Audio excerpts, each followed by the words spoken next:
Hello, everyone. I'm Dr. Duke, and welcome to Political Jazz at Oliver McGee. Each week, we dive into D.C. politics and speak directly to former White House senior advisor Oliver McGee. Oliver, the results of the 2018 midterms are in. You and I both cautiously thought the Republicans had a chance, maybe, to hold on to the House. What happened in a week's time to change that? Well, in my predictions, I was really betting on the Senate. I threw the dice in for the House because we always want to back our president. We want to back Donald Trump, and his best scenario is to take the House. But what happened yesterday is the story is blacks and Latinos and women. They came out and said, thank you, Donald Trump, for the jobs, historic jobs, but no thanks on the principles. They came back and said that we want to have a little bit of separations of power. We want to give to control a little bit of the hubris that is taking place, and that they simply wanted to turn this over to the House, and all they're going to do is investigate, and we're going to have Washington gridlock warfare.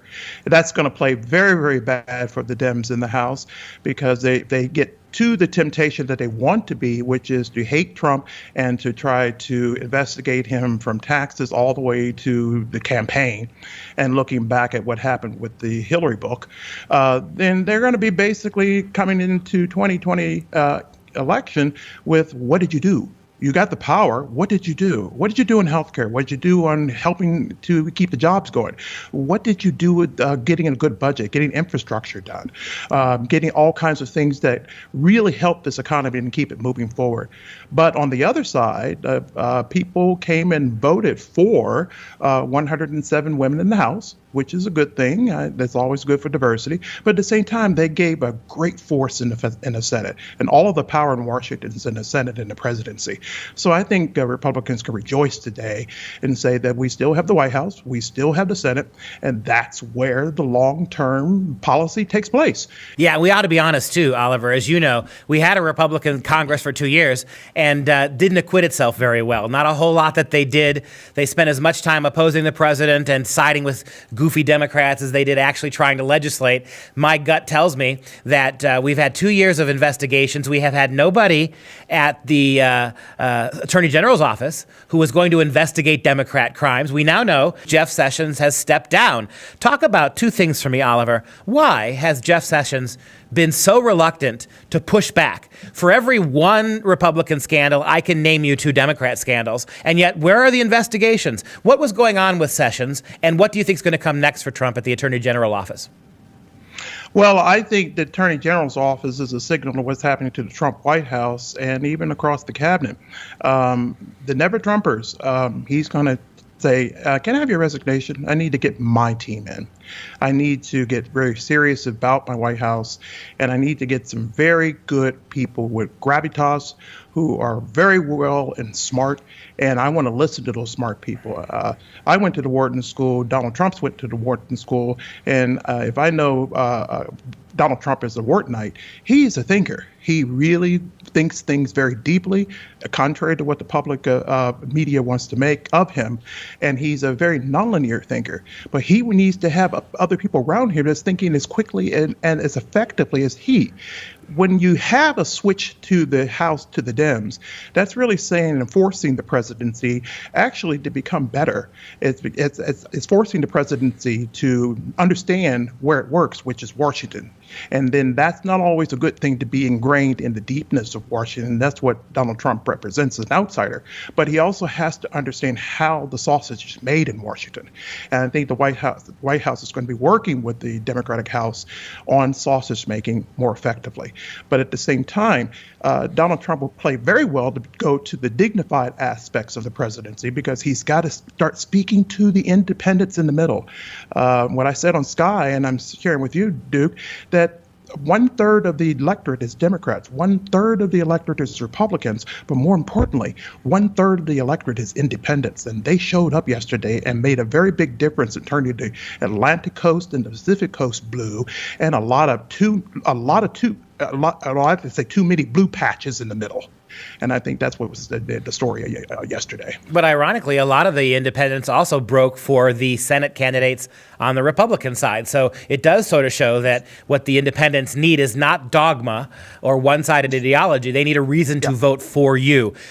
Before we move off this topic, Oliver, just spitballing, if not a name, if you can't give us a name of somebody you'd like to see as Attorney General, what qualities would you like to see in Donald Trump's next Attorney General candidate? He is probably looking for someone with gravitas, someone who can stand in those committee investigations and go toe-to-toe with the Democrats in the House, but at the same time support the president with gravitas. If you look at the Obama AGs, or particularly Attorney General Holder, he defended the president to the nine. Bush's attorney general defended the president to the nine. What we were lacking in Jeff Sessions was that gravitas, that enthusiasm to defend the president to the nine publicly. He's not very well known. Jeff Sessions wasn't very known for a media personality. So Donald Trump is probably going to be looking for someone who knows how to handle the media well and some of the tough questions that the media is going to be doing, because they're now in line with the House to be much more attacking. And make no bones about it, the 2020 campaign has begun today. And so they are going to be looking for an attorney general that can get right down there and even go out on the road with President Donald Trump to be able to defend the MAGA movement and defend Trump's agenda. Now, the Democrats have made it already obviously clear that the two things they're going to do is obstruct and investigate. For 2 years, we had investigations of Donald Trump that caused a lot of trouble. Every day in the news, the progressive media beat him up for these investigations, even though nothing really ever came from them. Now you're going to get the Democrats for 2 years in Congress doing the same investigations. I kind of hope it happens, because if after 4 years of investigating, they find as little now as they found then, it's going to really make the Democrats look bad come 2020. I agree with you. I think the Democrats have shown during the Kavanaugh circus that they're not very good at investigating. So if the Democrat House under Nancy Pelosi gets into its investigative mode, that's good for Republicans. But I think we also picked up a lesson yesterday by watching Republicans and listening to Mitch McConnell, who said, hey, there are a lot of Republicans who are in the Senate, a lot of Republicans who are in the House, who owe their jobs to Donald Trump. When he went out and stumped on the road, a lot of those people won their positions because of those rallies. But when Obama went out and went on the road for his candidates, Gillum lost, Stacey lost in Georgia, Nelson lost, and even Betos in Texas, he lost. So they all did not do very well by having Obama on the road. What does it say about American politics that we were this close to electing so many clearly unqualified lunatics to public office? Well, it says that in Florida and Texas, there's a lot of migration taking place from Northeast to Florida and from California to Texas, and they're running away from socialism in California on the coast and in the Northeast on the Atlantic coast. But when they go down to Florida or when they go down to Texas, they want to bring back their old policies that didn't work, and then they want to try to start socialism in Texas and socialism in Florida. That's really what we picked up yesterday. We saw a massive growth of women in the House. So the Me Too movement has hit the House. Look for a lot of drama associated with that as it's fallout of the Kavanaugh effect. But also what I was struck by was the Rust Belt states of Wisconsin and Michigan and Pennsylvania, which Donald Trump won by a narrow margin in 2016, all turned blue. So that says to me that Donald Trump's got some work to do on the diversity in politics. Blacks said, hey, thanks for the jobs, but guess what? We're still going to vote traditional Democrats in. Latinos said the same thing, and more importantly, women who are always find a way to be upset with Donald Trump decided to say, yeah, we're happy that we've got the jobs and we feel good in our pocketbooks, but we're going secretly in that ballot, and we're giving you a blue Wisconsin, we're giving you a blue Michigan, and we're giving you a blue Pennsylvania. I think when Donald Trump changes his White House personnel from the never Trumpers to Trumpers, I think we might begin to see those states begin to turn red again.